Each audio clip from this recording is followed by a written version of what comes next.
నమస్కారము।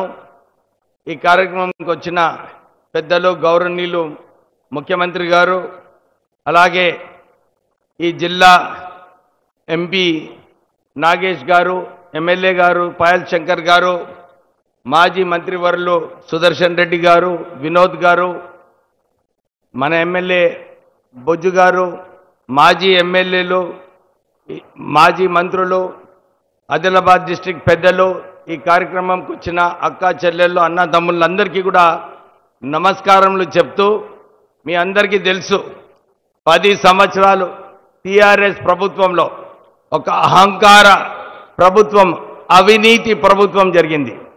అన్ని హామీలు ఏదైతే ఇచ్చారో, డబుల్ బెడ్రూమ్ ఇల్లు, ఇంటికొక ఉద్యోగము, నిరుద్యోగ వృద్ధి, ఇవన్నీ మర్చిపోయి కేవలము శాండ్ మాఫియా, భూ దందాలు, బియ్యం మాఫియా, ఇవన్నీ అవినీతిలో పడిపోయి టీఆర్ఎస్ ప్రభుత్వాన్ని గద్దెదించడానికి ప్రజాపాలన రావాలని చెప్పి మీరందరూ కూడా ఆ రోజులలో కాంగ్రెస్ ప్రభుత్వం వచ్చేలాగా మీరు గెలిపించుకోవడం జరిగింది।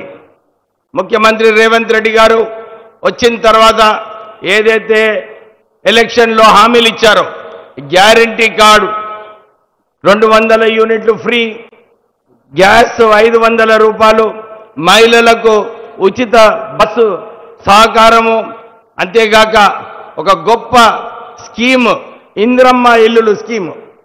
అప్పుడు ఆ రోజులలో మాకు సొంతిల్లు ఇందిరమ్మ ఇల్లులు ఏదైతే కాంగ్రెస్ ప్రభుత్వము 2004లో ప్రారంభించారో, దీన్ని మళ్ళీ ప్రారంభించి మన తెలంగాణ రాష్ట్రంలో సుమారు 17 లక్షల ఇల్లులు కట్టాలని చెప్పి ముఖ్యమంత్రి రేవంత్ రెడ్డి గారు ఆల్రెడీ అనౌన్స్ చేయడం జరిగింది।